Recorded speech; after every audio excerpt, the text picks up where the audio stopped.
Hello, everybody, and welcome to the User Research Strategist podcast. My name is Nikki. I'm super excited to have Sarah Doody here today. Hi, Sarah. Hi, Nikki. Good to see you. Yeah, I'm really pumped about what we're talking about today because it is important. So Sarah is a user researcher and product designer with 22 years of experience. So we are going to draw on a whole lot of wealth of knowledge right here.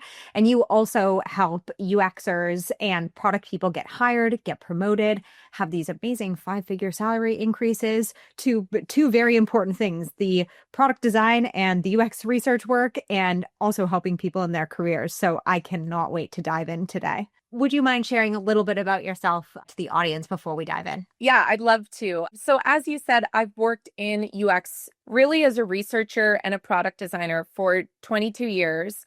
And in hindsight, I've always been researching and designing my way into and honestly out of jobs that were not a fit. And I didn't know it at the time. But fast forward around 2017, I started to just notice the researcher in me, started to notice a lot of people were coming to me for questions about their portfolio, their resume, how to get hired, etc. And, I was super busy with consulting. I was living in New York City at the time and I was doing my own thing. But it got to the point that the researcher in me could not ignore it anymore. And my inbox could not ignore it. So that was really the genesis of how I, used research to unexpectedly pivot my own career into helping people UX their own careers, their own job search, their own resume, their own portfolio, their own interviews, and everything. And it's wild to think it's been about almost 10 years since I've been in that very unexpected pivot. Yeah, so that's what I do these days. I'm really busy UXing my own company, the experience inside Career Strategy Lab, and a ton of research because I'm just sitting on a lot of data. I can imagine. I mean, 10 Yeah. years worth of, or probably even more, considering like people were reaching out to you before that Yeah. 2017 pivot. Yeah, there's a lot of qualitative data and there is now a lot of quantitative data because, my backend systems are pretty dialed in to be gathering a lot of information about, things down to like how many items does someone submit for critique who ends up getting hired. It's an average of 4. I just checked the other day. So, yeah.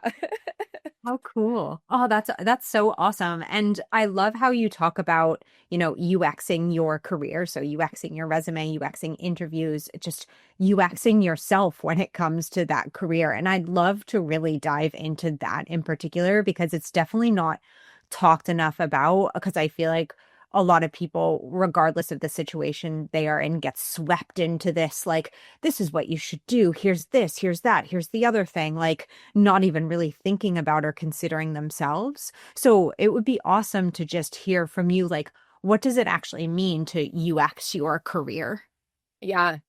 I think it really starts with applying the product development process to your own career. And I know that sounds quite simplified, but you said it's easy for people to get caught up kind of in information overload and tips and tricks and, this magical prompt is going to save you type mentality out there. And I think everything you need to get hired is or promoted or land freelance projects for that matter, like is already inside you. You just have to kind of like chill out and get back to basics.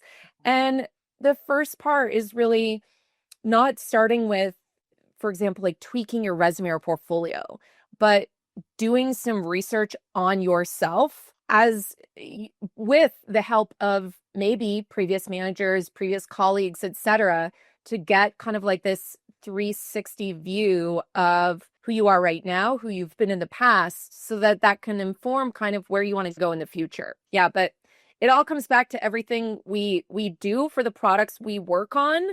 We just have to slow down to do it on ourselves.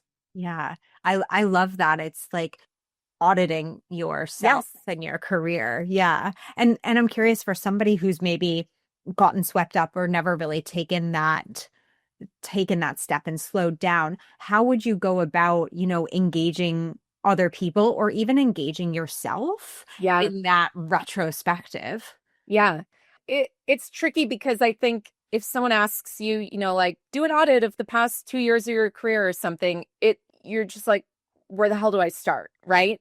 It's very overwhelming. And in the same way that, if we are tasked to go research a topic that we know nothing about, or even something we do know something about, it can feel overwhelming. And if you break it down into small research activities, especially research activities that kind of like, I think of it like Russian dolls, right? Because you might do like a survey to cast, maybe Russian dolls is not the right analogy, but Okay. you're casting a really wide net to, start to just notice topics, patterns, etc. And then from that, you can maybe identify, I should, do in-person interviews with these types of people, etc. So in the same way with your career, I think breaking it down from feeling like this giant project to, for example, thinking about, let me just do a flashback on the past 12 years or 12 years, God, on the past 12 months Yeah. of 12 months of my career and think about, almost like a journey map where you're thinking about just the highs and the lows. That's all.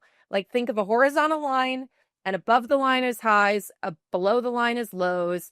And then what you're kind of thinking about on that timeline is not just things like, I liked when I worked on this project, but it could also be things like, you know, things with your manager, how your performance review went, something that happened with team members, a conference you went to. So thinking about it all from a really holistic perspective, that is kind of like starting point number one that I would have anyone do. And then from there, it's going to be a lot easier to hone in on different topics that might be worthy of more research.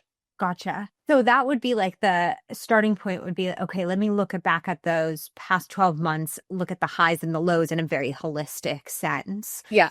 And then would you have people like go back any further, or would you first dive into really those 12 months and Yeah. do the more research on those? I think it's kind of individualized because I think if you've been at the same company for say 5 years, maybe you're doing 5 years, if you have hopped around to three different contracts in the last 12 months, maybe you stick to 12 months. So it's partially around like the context of where you've been, but also like what is right for your brain and for your nervous system. Because if thinking about the past 5 years is like instant overwhelm and stress, it's like, just, okay, don't do that. Take it down to 12 months. So there's a little bit of just personal preference there that I would tell people. Yeah. Yeah, and I think that's really smart to just say this is probably overwhelming for a lot Yeah. of people. So like take it where it feels comfortable and Yeah. then go from there. Yeah. Exactly. I love that. And so I'm curious when it's like, okay, I've done this and I need to do further research. Do you focus on the lows first? Like, do you focus on the highs? Is there a combo? I think there's a combo there because I think the highs are really important to indicate like what do you want to do in the future, right? And part of the reason we're doing this research is so that we can create, this idea of a career roadmap for your career, right? Similar to how products have roadmaps. I really believe that everyone needs a roadmap for their career, and it doesn't need to follow a highly rigid structure or something, but just think of it as a product roadmap, and product roadmaps generally have like a little bit of short-term vision, a little bit of long-term vision, and we don't need to overcomplicate it, right? But for your career, I think those highs start to really inform the types of jobs or industries or sizes of companies or teams that you might want to focus on in the future, right? And those lows might give you clues about similarly teams, management styles, team sizes, etc., that maybe you want to avoid in the job, you take next. The other reason that I really think this roadmap concept is valuable is because in the job search, it's really easy to just focus on the next job that you want, right? But similar to designing a product, if we just focus on like the next feature, but we don't think about what the product needs to be, 6 months or 12 months from now, like it makes it very difficult to add in certain features if we haven't thought forward, right? And so the same thing in your career, if you know that you want to be like a VP of UX research somewhere, great. And you don't have, the level of skill and experience and years of management that you're seeing in VP of research job descriptions, that should tell you like the job that I take next needs to set me up to hopefully get those skills so that I can be qualified for that job I want 2 years from now, whatever it is, right? So that's the whole spirit of this product roadmap, career roadmap approach to career development, essentially. I love that. And I really do feel like at least now there's auto apply Yeah, like LinkedIn. So like I feel like there's so many people who are going in and like applying almost for the sake of applying as like probably a nervous system reaction to everything exactly. that are happening. And so I can imagine that reverse engineering your goals would not only take away unnecessary work on your side as an applicant, Yeah. but would probably actually make you a more qualified candidate, I would assume, for the jobs that you're applying for. But I don't know if Yeah. those things are connected. I think they are. And what I thought you were going to say was that it also helps set you up for less rejection. Yeah. Because to the point of auto reply or auto apply, if you're just applying, chances are a lot of those jobs are A, not a fit, or B, even if you got the job, you might be miserable 6 weeks in, right? So I think there's so much chatter online about mental health and job search, etc. And it's like, yes, it's valid. And is it possible that this numbers game approach might actually be putting fuel on the fire? Yeah, it's almost like a snowball Yeah. in that Yeah. way. And I can imagine. So something that I did is I got laid off from a job probably like 10, 11 years ago. And it was a job that I loved and it was really hard. And I ended up in that same bucket of like apply, like throwing spaghetti at the Yeah. wall. And much easier market back then, I will Yeah. say. And I ended up in a job where I had to quit in 6 weeks because I was crying in Wow. the bathroom. Yeah. So it does Exhibit happen. A. Yeah, and it's not fun to cry in a bathroom. So I Yeah. will say, don't do that.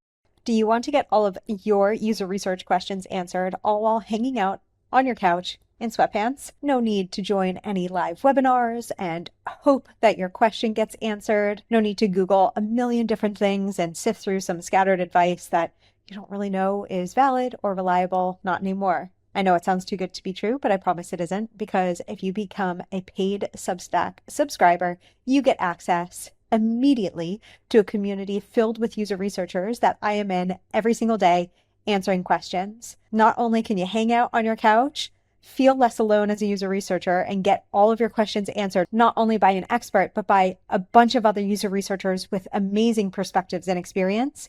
You can do all of that on your couch in sweatpants, and I will be alongside there with you every step of the way. So join my paid Substack, get immediate access, and we can relax together solving all of your user research problems. See you there.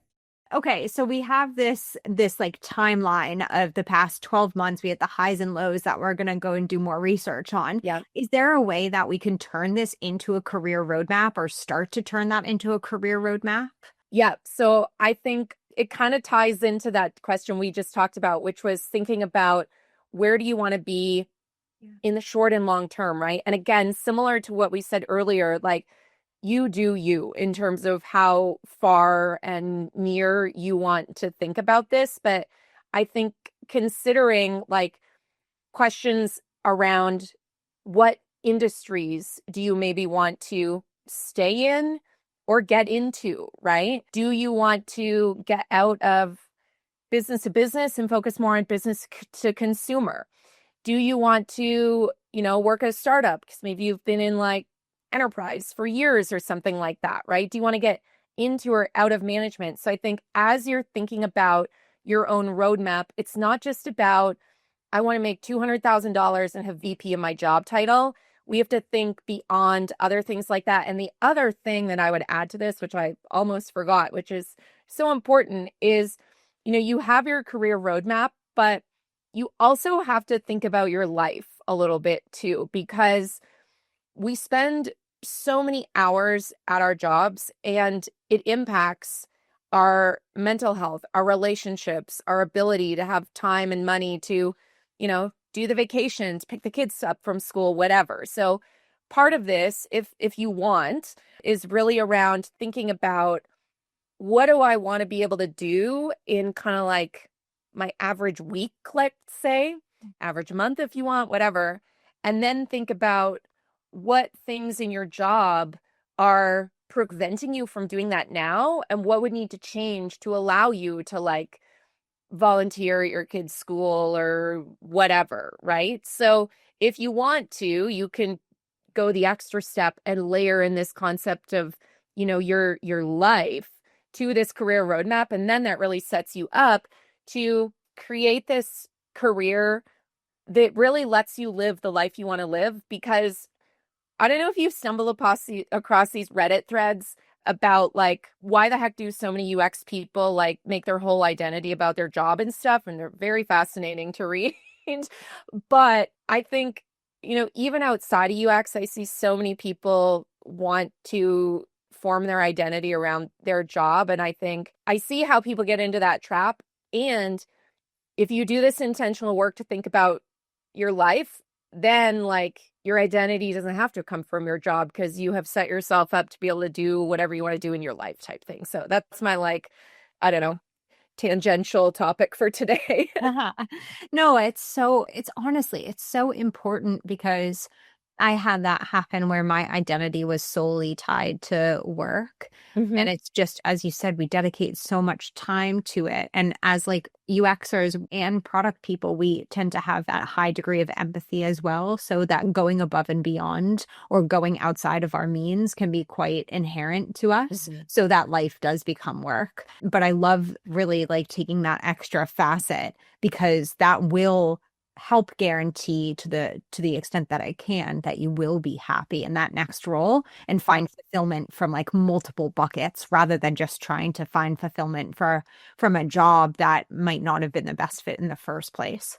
Exactly. Exactly. Curious, because I know that this is going to come up in some people's minds, maybe everybody's mind, but how does this all tie then to things like resumes, things like portfolios, things like interviews? Is there a Yeah. tie that we can make, or can we utilize this information to help us with those deliverables?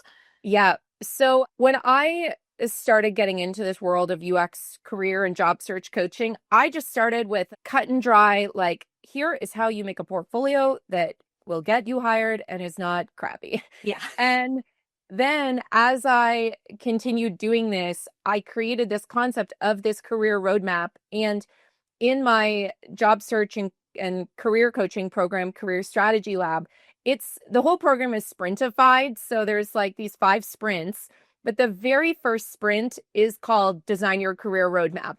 And the reason it is sprint number 1 is because what we've found is, number 1, the people mention this first sprint as like their favorite part of the whole thing, which was so surprising to me, but makes sense now.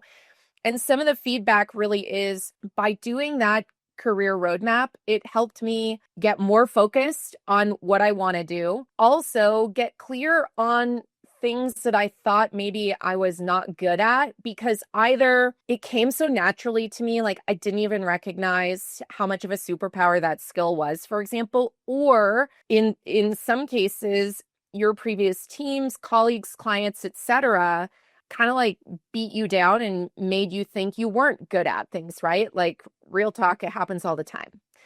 And so that career roadmap thing, it's strategy, but it's also a ton of confidence building from what we found. And so this matters for your resume and your portfolio, because when you sit down to choose the projects to put in your portfolio or which bullet points to keep or add to your resume, it all goes through this filter of this career roadmap. And part of the career roadmap, which we probably don't have time for, but is really developing what I call a compass statement. You can think of it like an about statement, but I like compass because it does just that. It serves as a compass and a little bit of a filter for making decisions about your resume portfolio, if you should apply to this job or not, etc. And it's like if you've ever remember back to writing essays, and if you tried to do it without a thesis, it does not work out well, right? And that's the same concept here. If you just sit down and try to write your resume without thinking about this stuff, it's going to take a heck of a lot longer because you're going to second guess every decision and waffle on, what skills to focus on and everything. And that's why it's so hard for people, because they don't do this work. Yeah. Well, I know quite a lot of people get caught in that I'm writing my resume for this job post and then this job post and then this job post and then and Yeah. I'm like, how many jobs, how many resumes do you have? It's like Yeah. V27, Yes. V7, and you're just like, oh my goodness, no. And so, yeah, I can imagine that, as you said, that compass statement really helping with identifying that these are the things that I want to do. So I must then highlight those skills. Yes. Okay. It flips it from, to your point, making 30 versions of a resume that you're trying to like match a job description, to making the resume be the absolute best reflection of you, your strengths, your superpowers, and then using that resume as like a baseline resume, you could call it, so that when you do apply to the job, you already have a resume that is like 90% ready to go. You're just going to tailor me. And by tailoring, I really mean maybe you're going to reorder some bullet points. Maybe you're going to swap one bullet out for another, adjust the, one or two sentence at the top summary of yourself, etc. And that is also why people who follow this advice don't end up spending 6 months on their resume because they did the work in advance to like have a really solid representation of them that they can quickly tailor for every job, like literally in like 5 or 10 minutes. We're not talking days here. Yeah. Which then opens the door for you to be, because I know what I've been told happens is somebody will be like, oh, I saw this job come up. And they're like freaking out because they're like, I Yes. gotta do my resume now. And Yeah. that's like that. Then as soon as you have that in your mind, you're like, I have no idea any of the work that I've done. I don't know how to put together a resume. I don't know anything. Yep. And then like that, then days go by and then it's like, oh, I'm not doing it. And Yeah. I see how the confidence as well just completely plummets with that Yeah. cycle. So having that baseline one would be so like, just like it would just take away that stress. It's just instantly gone because you now have this ready to go resume that you just are going to tweak a few things, right? And it also avoids, the rush factor that you were alluding to. Like when you rush, you make mistakes, you second guess, then you go get a resume template from someone that you don't even know if that resume template works, and you throw it into ChatGPT, and then it invents shit that doesn't even align with your experience, and it's like, then you apply and you get rejected, and that's why. Yeah. And then those Yeah. rejections pile up and feel terrible. Yep. Yeah, it's like you lose with that methodology, you lose so much agency that I can imagine over time it wears down to be like, what am I even doing anymore? Like, Yeah. what's the point? What do I even want? Yeah. Well, I see that every day when I log into LinkedIn. It's people posting they applied to 200, 300, 400 jobs.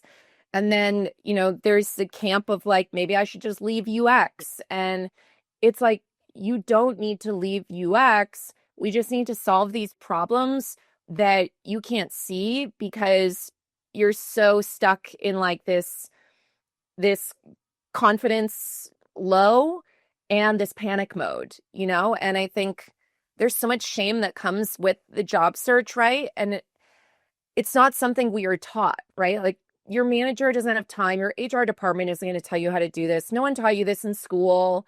And if you try to piece together all the advice on the internet, that's not going to work Yeah. for most people. Maybe there's, a percent of people that could pull it off, but most people don't need just information. They also need human feedback, encouragement, connection, validation, etc.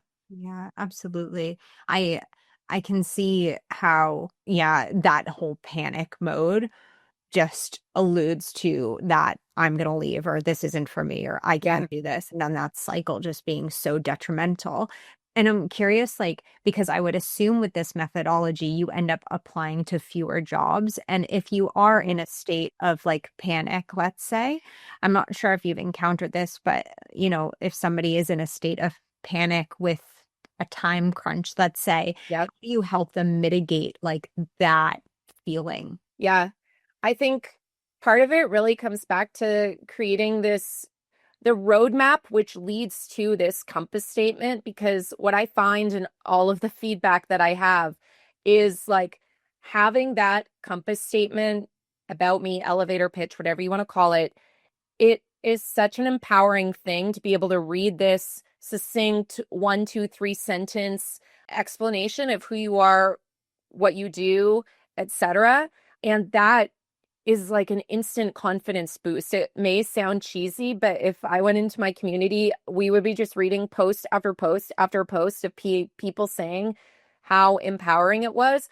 I have even had at least one person did this, and they said, like, as a result of doing this roadmap and compass statement, they realized they were in the wrong job and they quit. And I was like, well, it's not my intention for you to quit your job, but if that is what you're learning.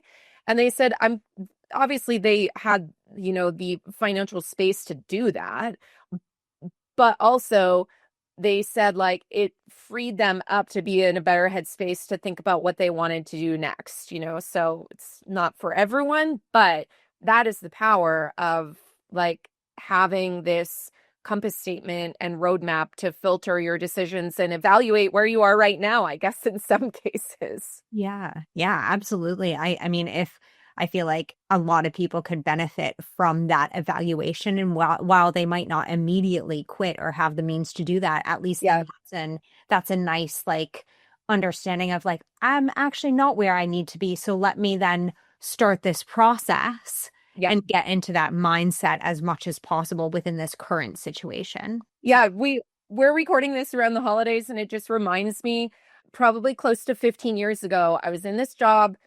It was the holiday party. We're in some fancy place in New York, and I remember looking out the window thinking like, if I'm here next year, something will have gone really wrong. Oh, yeah. And I was there the next Christmas party, and I just was kicking myself thinking like, why didn't you do it? Why didn't you quit this job that is not serving you? And I wish someone had like stepped in and sat me down and said like, you're going to do this compass statement and career roadmap activity, and then I probably would have had the confidence to quit, so Absolutely. And I think it's helpful for people to know that, like, everybody has probably come up against that situation at yeah. some time. So Yep. nobody's alone in like these struggles that they're having Yeah. at all. It happens to all of us. Yeah. Yeah. Whether you have 1 year of experience, 20, 25, like it really, really surprised me initially when people were starting to come to me for help that had 20, 25 years of experience in the field. And that's when I realized, wait a sec, no matter how many years of experience you have behind your name, this is not easy, because it's just so personal too, and there's so much at stake. And I think, not, it's something that everyone wants to approach alone, but that's when you get caught up in your own doubt, second guessing, etc. That's exactly when you get stuck. Yep. Well, we're actually surprisingly coming up to the end of our time already, but I'm curious from your standpoint, if you were to tell the audience like what's one thing that they could do today that would get them moving in the right direction, like almost regardless of that circumstance, like what would Yep. that? I would say get out a piece of paper or online whiteboard tool, whatever you use these days. I like paper. And just draw a horizontal line. Left side is January or whatever 12 months ago was, right side is today. And do this exercise of just creating this really rough journey map, experience map of your highs and lows for the last 12 months. And if you just do that, even like I really recommend people set a timer for 15 minutes. Like, don't make this be a 1 week activity where you're choosing the perfect emojis and all this shit. Just like get a piece of paper, one color, and do it. And and you're gonna learn so much. It's going to bring up things that you forgot about, and you're probably going to feel a lot better about your situation than maybe you were when you started listening to this episode. Amazing. I love Yeah. a good takeaway. That's pen and paper. One Yes, one color, fat marker. I remember one of my colleagues in New York always used to say, like, only whiteboard with fat markers so you can't like write the helper text on forms and stuff like that. Like, let's not overcomplicate too early. Yeah, yeah. Oh, that's amazing. Sarah, thank you so much for your time today and for sharing all this information. It was honestly fantastic and so helpful. And I can imagine like people may have not even thought about this as a possibility of how to like consider their career. So thank you for sharing this. Yeah, this was great, Nikki. I loved hearing about your career story too. Yes, there's a lot of scary ones. So Me too. That's another episode. yeah, career nightmares. Amazing. Well, thank you again so much. And thank you to everybody who is listening today. And I look forward to seeing you or hearing from you or putting out another episode soon. Thanks, everyone.